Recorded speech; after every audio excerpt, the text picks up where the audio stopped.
بسم الله الرحمن الرحيم سبحانك لا علم لنا إلا ما علمتنا إنك أنت العليم الحكيم وصلى الله تعالى وسلم على أشرف الأنبياء والمرسلين سيدنا رسول الله طه الأمين وعلى آله وصحبه ومن والاه أما بعد نوينا تعلم وتعليم وتذكر وتذكير ونفع الانتفاع والإفادة والاستفادة والحث على التمسك بكتاب الله تبارك وتعالى وسنة رسوله صلى الله عليه وآله وصحبه وسلم ودعاء إلى الهدى والدلالة على الخير ابتغاء مرضات الله تبارك وتعالى وقربه وثوابه سبحانه وتعالى.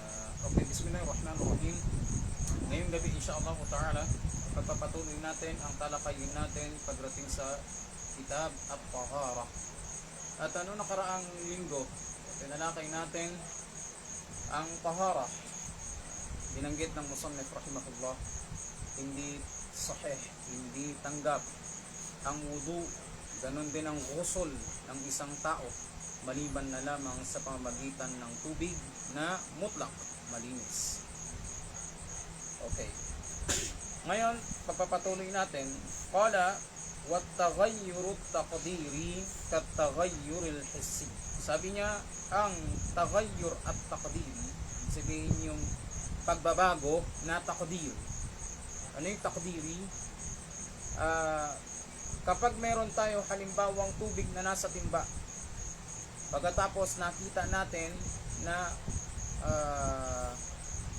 natalsikan yun halimbawa ng dumi, natalsikan sabihin natin ng ihi ng pusa, yung pusa na lalaki na laging nag-ihi-ihi, okay?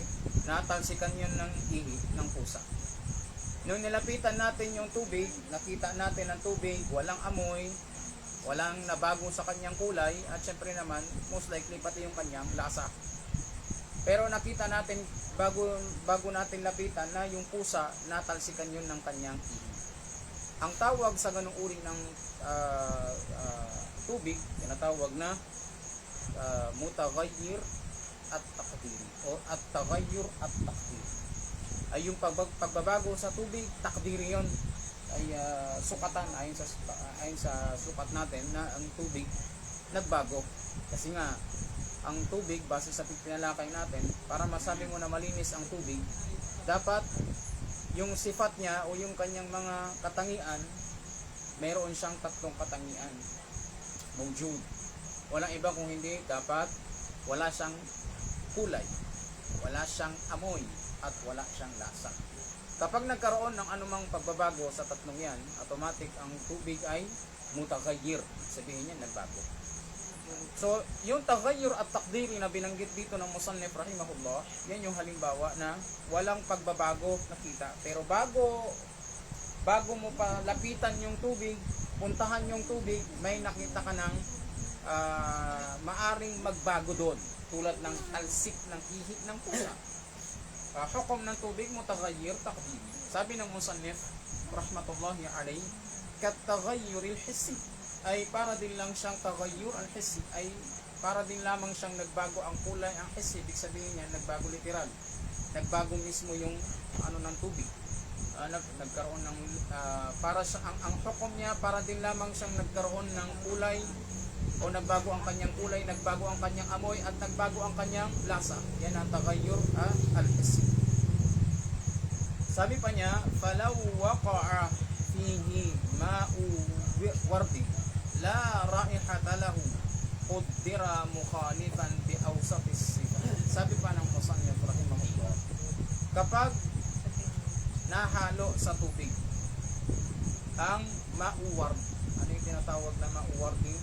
Ay yung tubig ng bulaklak.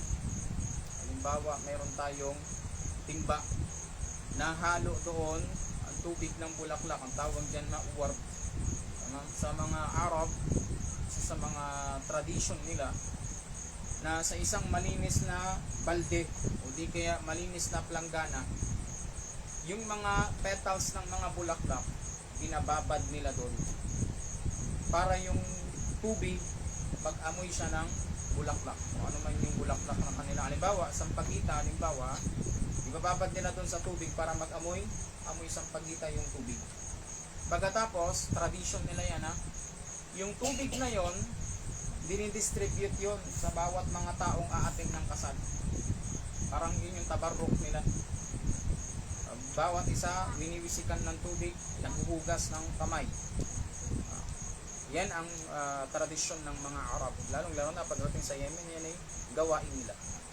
Wala kulli hal. Sabi niya, kapag nahalo sa tubig ang mauwar, ibig sabihin yung tubig na nahaluan ng petals hanggang nagkaroon ng amoy. La raihata lahu, sabihin natin, nung nagmix yung mauwar kaya pinagin ko kanina yung tubig na mayroong petals. Tama, hanggang nagkaamoy. Nahalo yun sa isang balde na malinis, walang halong amoy, walang kung ano man, walang nakahalo doon. Na-mix siya doon. Ngayon, nung nilapitan natin yung tubig, tinignan natin, wala siyang amoy. Sabi niya, Qudira mukhalifan bi awsatis sifat. May tinatawag silang, pagdating sa tagayyur, may tinatawag na awsatus sifat at may tinatawag na asyadus sifat. Pag sinabi natin awsatus sifat, nangyayari lamang yan kapag ang nahalo sa tubig ay malinis na bagay. Ang mauwar, yan ay tahir, malinis. Nga lang, ghayru mutahhir, hindi siya pwedeng gamitin pang wudu. Pero tahir siya, malinis siya. Okay? At napaka-importanting malaman ng isang Muslim na may mga uri ng tubig na malinis pero hindi siya pwedeng gamitin pang wudu. Ang tawag nila dyan, tahirun ghayru tahur. Tahirun ghayru tahur. Sabihin, malinis at itself, malinis siya pero hindi siya pwedeng gamitin pang linis. Ano yung halimbawa nun? Ang kape, ang juice, ang soft drink, ang hukom dyan ng ating sharia, tahir.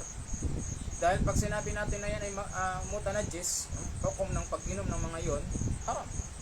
Halimbawa, yung kape na inumin ng tao, malinis yon, pero kung gagamitin niya yun pang wudu, pang ghusl, la yajuzu lahu, yun pwede sa kanya. Sabi pa niya, muqaddira mukhalifan bi awsatis sifat. Sabi niya, itatakdir, susukatin natin ito sa lungat sa awsatus sifat, ay sa panggitnang sifat.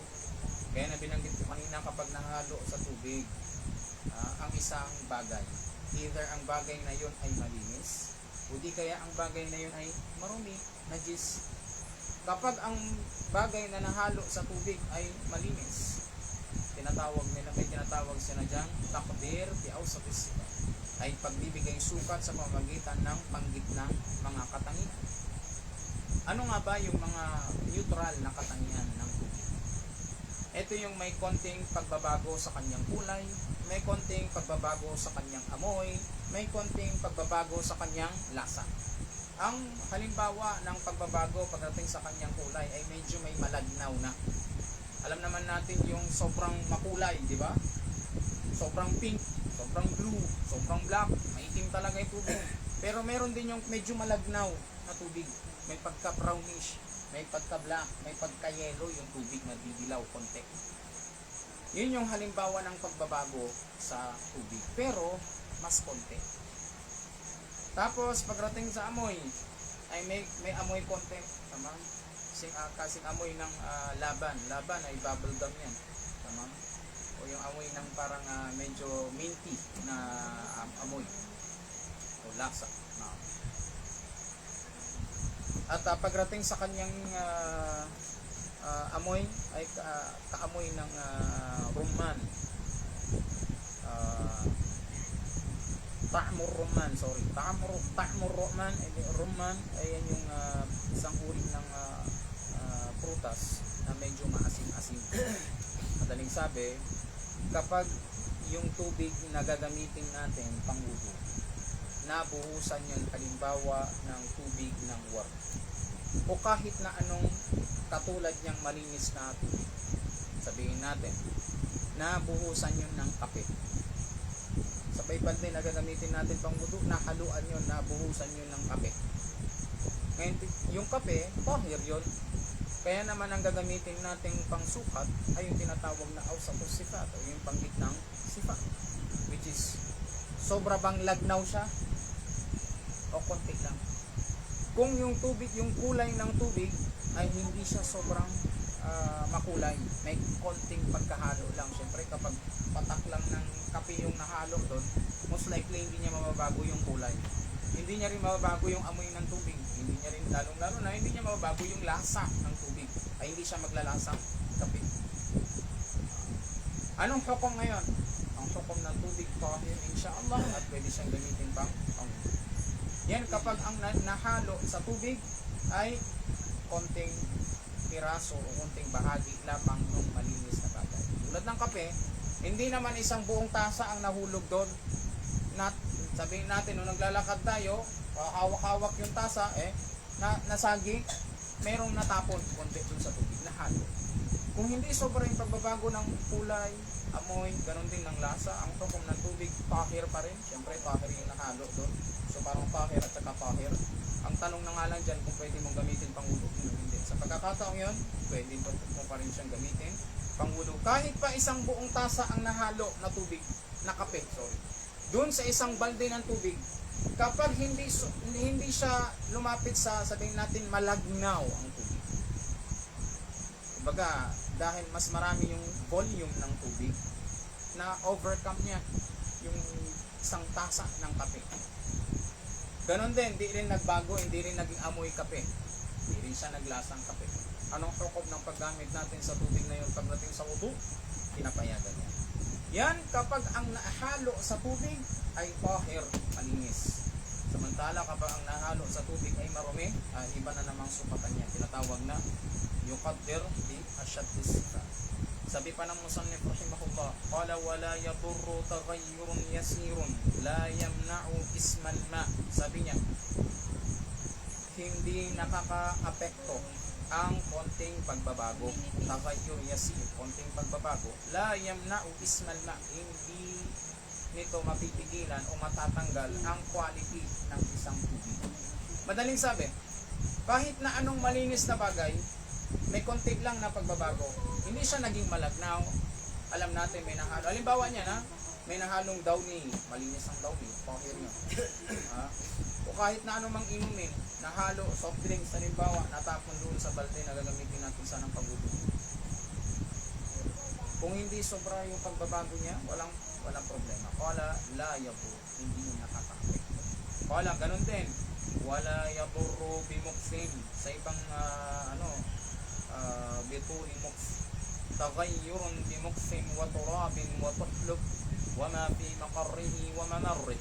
Sabi niya, hindi rin nakaka-apekto ay hindi rin nakakasama ang pagbabago ng tubig. Kapag ang dahilan bakit nagbago ang tubig, which is yung tatlong sifa, tatlong katangian ng tubig, yung kulay ng tubig, yung lasa ng tubig, at yung amoy ng tubig. Bakit? Pul muks, sabihin ng pul muksin, ay matagal na pagkaimbak. Ang tubig, pag matagal siyang nakaimbak sa balde, sa drum, natural, nagbabago yung amoy niya. Nagkakaroon siya ng mabahong amoy. Minsan, nagkakaroon ng lumot. Tanong dyan sa ating sharia, ano ang hukom ng paggamit ng tubig na yun? Minsan yung kapag tubig na galing sa gripo, nagkakaroon siya ng parang puti-puti sa ibabaw ng tubig. Okay? Pwede mo pa rin bang gamitin panghulo yun? Ang sagot, naam. Kahit pa may mga lumot na yung tubig, naam. Kahit pa may mga putik-putik na yung tubig, kahit pa medyo masangsang na ang kanyang amoy, mabaho na ang kanyang amoy, pwede mo pa rin bang gamitin pang wudu, pang ghusl, ang ganong tubig? Hindi nakaka-apekto sa quality, pagiging malinis ng tubig kung nagbago yung kulay niya, nagbago yung amoy niya, nagbago din yung lasa niya dahil na-imbak siya ng matagal sa isang space, isang lalagyan. Kaya na binabanggit yan ito. Ganon din kung nagbago yung tubig dahil halimbawa nahaluan ng lupa. Halimbawa, di ba minsan pag na-brown out tayo ng tubig, nawalan tayo ng tubig o nag-black out ng tubig, kung mapapansin natin pag bumalik yung tubig, brownish siya, ma-brown. Di ba? Pag nagsalok tayo sa balde, nakikita natin parang kulay putik yung lupa ay yung yung tubig. Ngayon ang tanong, pwede mo pa rin bang gamitin pang wudu yon? Ang sagot na kahit pa sabihin natin amoy kalawang, kahit amoy kalawang, Kahit pa amoy putik, naam, kahit amoy lupa, pinapayagan na gamitin pa rin ang tubig. Okay?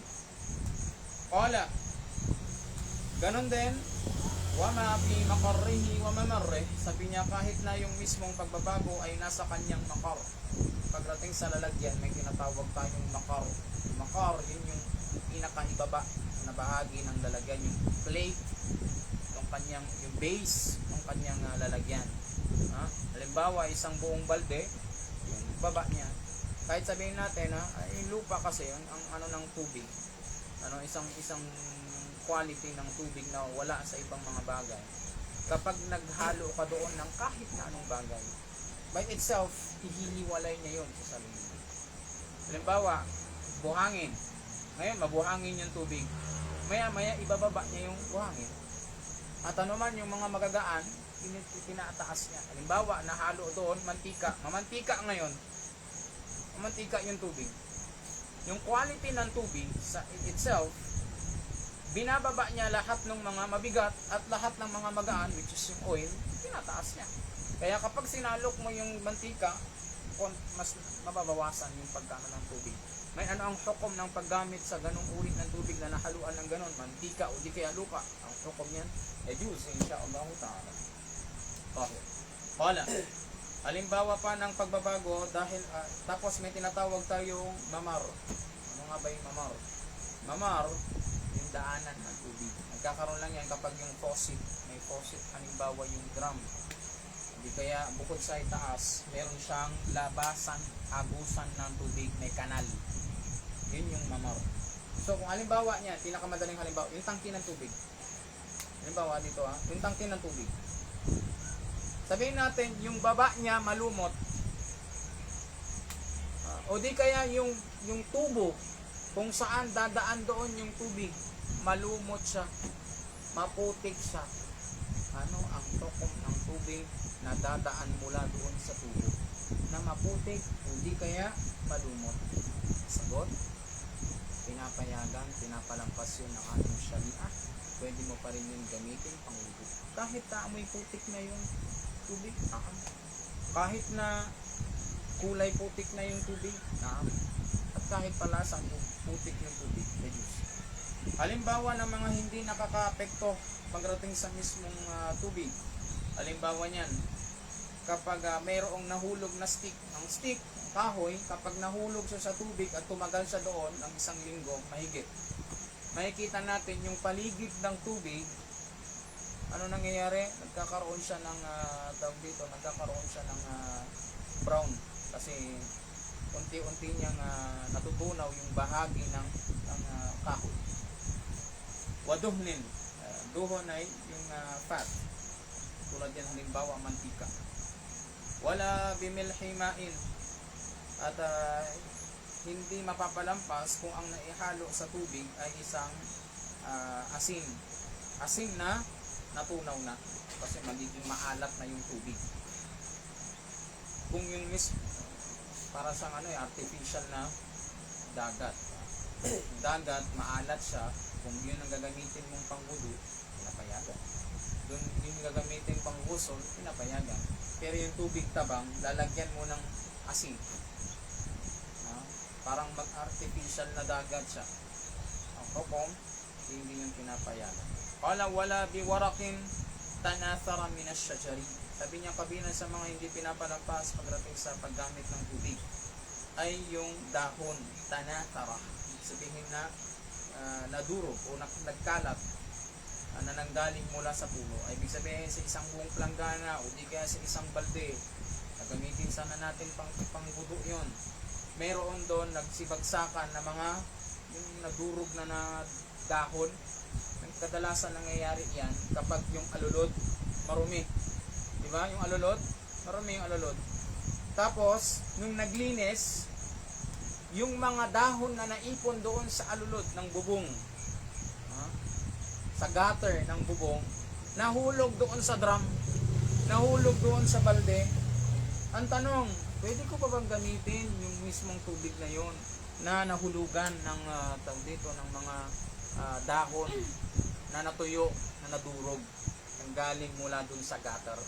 Sagot, isda. Kabilang yan sa binanggit ng musannif rahimahullah tabaraka wa ta'ala nung sinabi niya wala biwaraqin tanathara min ash-shajar. At kabilang sa hindi pinapalampas yung dahon na durog hanggang nagkalat siya, na mix na siya sa tubig mula sa punong kahoy. Ganon din pagdating sa gata, gaya ng hinakalimbawa natin. Faslon fil ma'il makruh. Ang tubig sa madhab ng Shafi'iyya, hinahati siya ng ating mga ulama sa 5 uri. Diba? 4 na uri. Ang una, ma'un mutlaq. Sabihin niyan, malinis na tubig. Ang ginagamit lang natin at pwede natin gamitin pagdating sa pagwudu at pagghusl ay walang iba kundi ma'un mutlaq, malinis na tubig.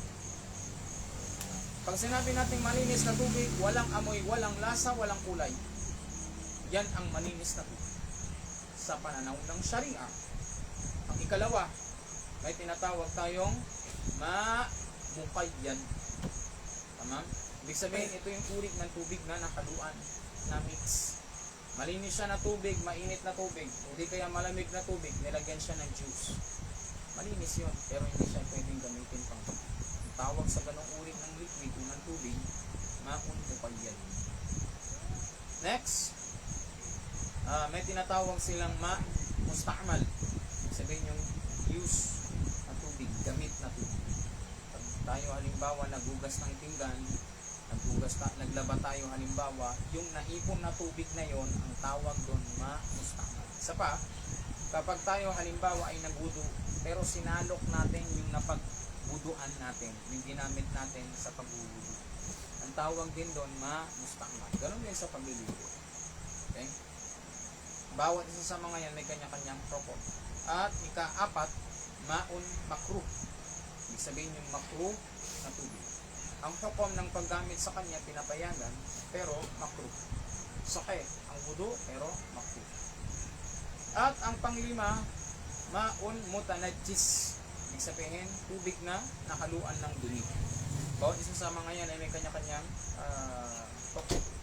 Natalakay natin yung ma'un mutlaq at tinalakay din natin yung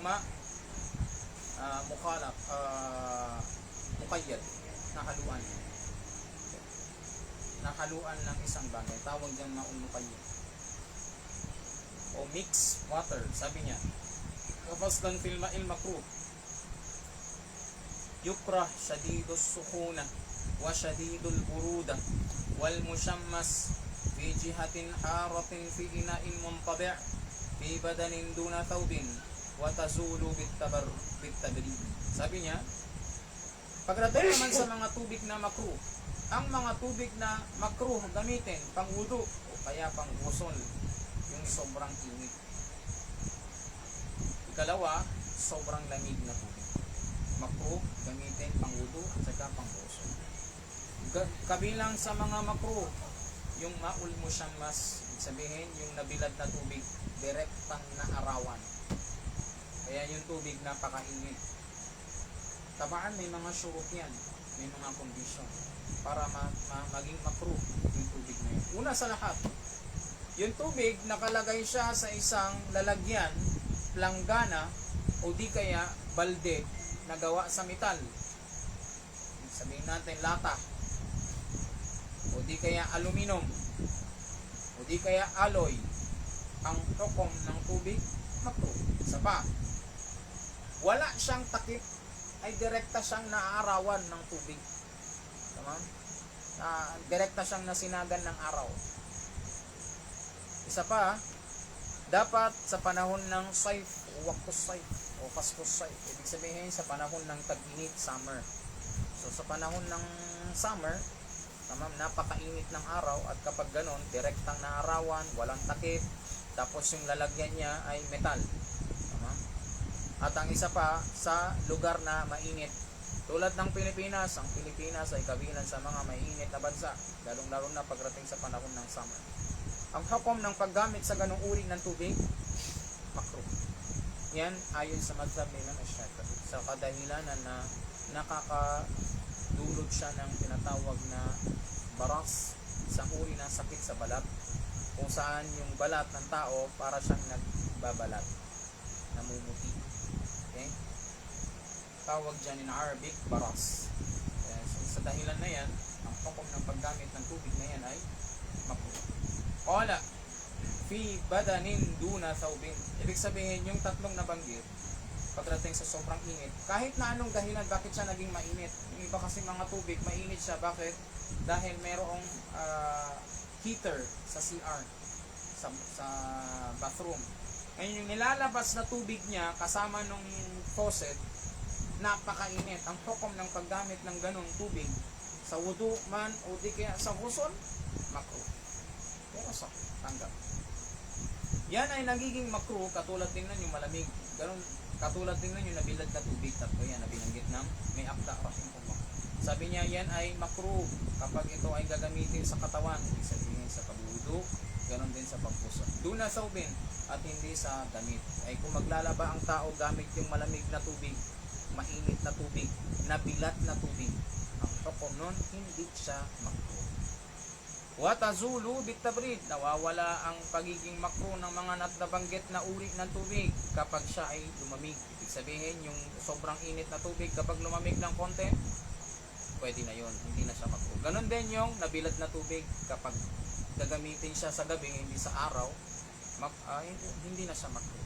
Ganon din yung sobrang lamig kapag naging mu'tadil, ibig sabihin ay hindi na sobrang lamig, hindi rin naman sobrang init, pangkaraniwan na lang yung kanyang temperatura, ang hukom niya na nawawala yung pagiging makruh ng tubig.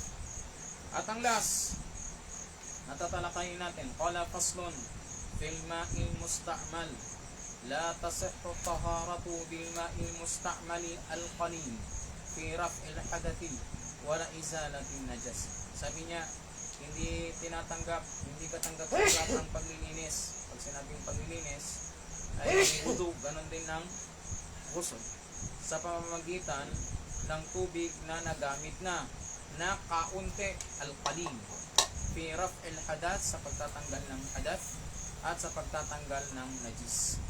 Paliwanag natin ang ibara. Sabi ng musannif rahimahullah, ngayon nasa usapin tayo ngayon ng gamit na tubig. Ano mang gamit na tubig, halimbawa niyan, yung pinaghugasan ng plato. Halimbawa niyan, yung naipong tubig sa paglalaban ng damit.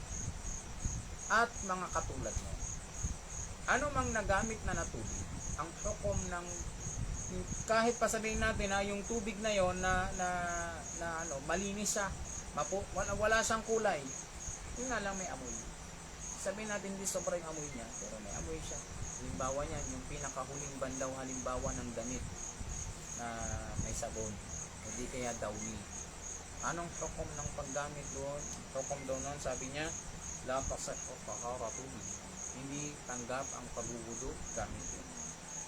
Ganon din yung pagtanggal ng najis. Halimbawa, meron tayong damit na mutanajis. Sabihin, meron siyang dumi.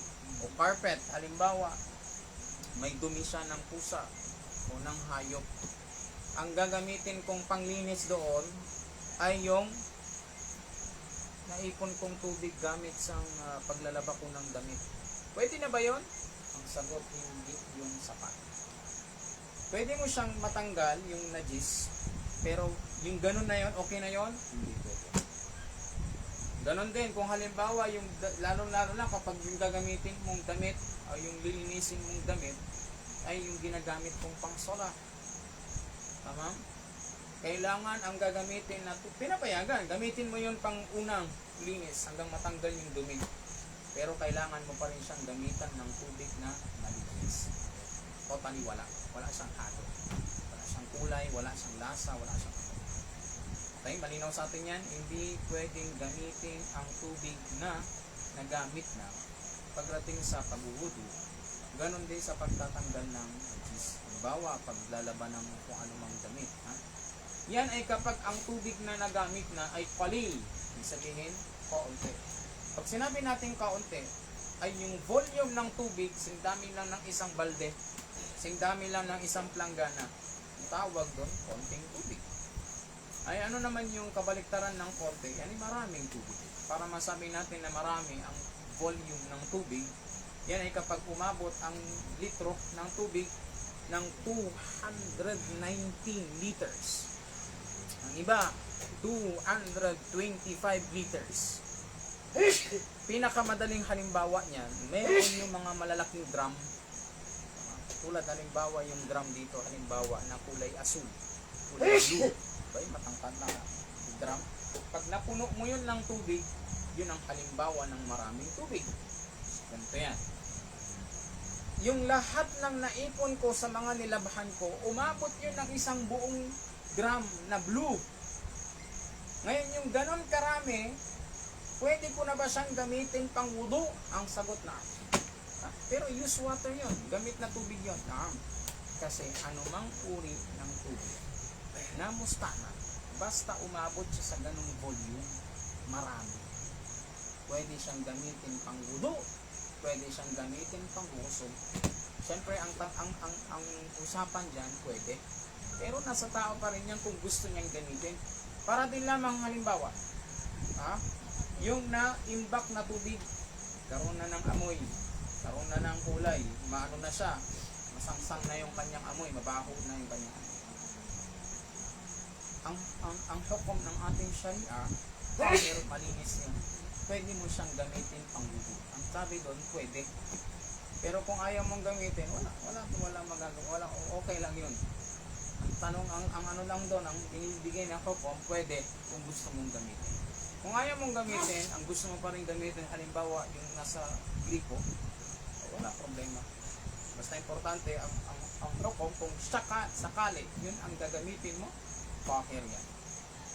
Sabi pa niya, فَإِذَا أَدْخَلَ الْمُتَوَضِّئُ يَدَهُ فِي الْمَاءِ الْقَلِيلِ بَعْدَ غَسْلِ وَجْهِهِ غَيْرَ نَاوٍ لِلْإِغْتِرَافِ صَارَ الْمَاءُ مُسْتَعْمَلًا. Napaka-importante ito ha. Kapag tayo ay magwudu mula doon sa balde, lalong-lalo na sa madhab ng Shafi'iyya, may tinatawag tayong niyatul ightiraf. Ano yung niyatul ightiraf? Niya ng pagsalok ng tubig. Sa madhab kasi ng Shafi'iyya, meron tayong kaso kung saan kapag ang tao nagwudu, o di kaya sabihin natin nag-ano ng najis, tatanggal ng najis, naglilinis. Madaling sabi, pagkatapos niyang gumamit ng CR, naglilinis siya. Sa madhab ng Shafi'iyya, napaka-istrikto na dapat kapag pinasok ng tao ang kanyang kamay doon sa balde, dapat nakaniya siya ng niyatul ightiraf. Ang sabihin niya halimbawa, nawaitu al-ightiraf. O kahit sa Tagalog, ako ay nag-iintensyon o ako ay naglalayo na sumalok. Bakit?